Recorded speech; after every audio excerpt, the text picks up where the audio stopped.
Hello friends, welcome to study stage. तो आज के इस वीडियो में हम लोग क्लास 10th के एनसीईआरटी बुक से एक्सरसाइज 4.1 का कुछ क्वेश्चन सॉल्व करने वाले हैं। क्योंकि बहुत दिनों से जो है इस भाई ने जो है कमेंट कर रखा था कि हाँ सर एक्सरसाइज 4.2 का क्वेश्चन सॉल्व कीजिए, एक्सरसाइज 4.2 का क्वेश्चन सॉल्व कीजिए। ठीक है, तो यहाँ पे हमने एक्सरसाइज 4.2 का क्वेश्चन यहाँ पे सॉल्व करेंगे और बताएंगे कि कैसे ये क्वेश्चन बनेगा। ठीक है, तो हमारा क्वेश्चन क्या है, गुणनखंड विधि से निम्न द्विघात समीकरण के मूल ज्ञात कीजिए। ठीक है, द्विघात समीकरण का मूल ज्ञात करना है। यहाँ पे हमारा जो है गुणनखंड विधि से करना है। ठीक है, यहाँ पे हमारा द्विघात समीकरण दिया गया है x square minus 3x minus 10 है इक्वल टू 0 है। ठीक है, तो हम पहला क्वेश्चन सॉल्व करते हैं। इस यहाँ पे हमारा पहला क्वेश्चन है x square minus 3x minus 10 equal to 0 है। इसको हमें गुणनखंड विधि से सॉल्व करके इसका मूल निकालना है। ठीक है, मूल कहने का मतलब है कि जो हमारा गुणनखंड निकल के आएगा लास्ट में, उसमें दोनों में x का मान क्या होगा वो निकालना है। जैसे हम गुणनखंड बनाते हैं ना, बिल्कुल उसी तरीके से इसको भी बनाना है। तो गुणनखंड हम कैसे बनाते हैं, जो हमारा लास्ट वाला नंबर दिया रहता है उसको जो एक्स स्क्वायर रहता है उसके एक्स स्क्वायर का जो गुना में नंबर रहता है उसको हम गुना करते हैं। ठीक है, तो गुना करने के बाद यहाँ पे एक्स स्क्वायर है, इसके जो गुना में नंबर रहेगा उसको उससे गुना करेंगे। एक्स स्क्वायर के गुणांक में कुछ भी नहीं है, इसका मतलब 1 है।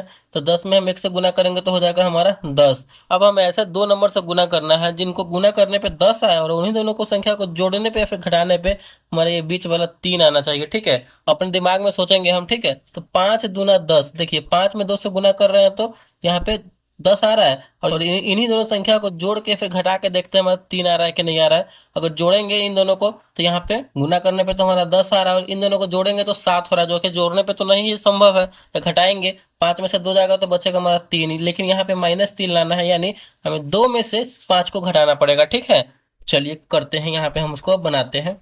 चलिए, जो पहला नंबर एक्स स्क्वायर उसको वैसे लिखेंगे।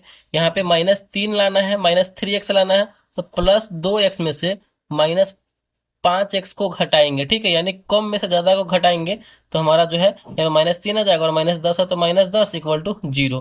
चलिए फिर अब क्या करेंगे हम, अब करेंगे एक बार इन दोनों में से जो कॉमन होने वाला होगा उसको कॉमन करेंगे गुना के रूप में। दोनों में x है तो x को बाहर निकाल सकते हैं, बिल्कुल x को बाहर निकाल सकते हैं। ठीक है, क्योंकि यहाँ पे एक्स स्क्वायर है, एक x बाहर निकल गया है तो यहाँ पे कितना बचेगा, x बचेगा प्लस 2x यहाँ पे लगा हुआ है, लेकिन x तो बाहर है गुना के रूप में, तो क्या बचेगा हमारा 2 बचेगा, यानी हमारा x इंटू एक्स प्लस 2 आया। अब हमें क्या करना है, अब हमें क्या करना है, सिंपल बनाने के लिए जो इस बॉक्स में है ना, बिल्कुल एक और बॉक्स थोड़ा सा हट के जगह छोड़ के एक और बॉक्स बनाना है और जो नंबर है वही सेम नंबर यहाँ पर लिख देना है। x प्लस 2 है तो x प्लस 2 लिख देंगे। ठीक है, चलिए इसका तो काम इधर हो गया था, लेकिन इसका भी काम करना है कि नहीं करना है। हमें -5x लाना है, यानी x में हम कितना से गुना करें जो -5x आ जाए। सिंपल है, -5 से गुना करेंगे x में तो -5x हो गया, और -10 लाना है तो -5 में +2 में गुना करेंगे तो 5 दूना 10, माइनस में आ जाएगा कि नहीं आ जाएगा, बिल्कुल आ जाएगा। चलिए यहाँ पे हमारा ये इक्वल टू 0 है तो 0। चलिए फिर हमारा यहाँ पे बनने वाला है। तो अब क्या करेंगे, इसको एक बार साथ में रखेंगे, इसको और इसको, यानी x -5 को एक बार साथ में रखेंगे। दोनों बॉक्स में सेम है तो किसी एक को आप रख लीजिए, x प्लस 2। यहाँ पे अब हमारा यहाँ पे ये बन के तैयार हो गया।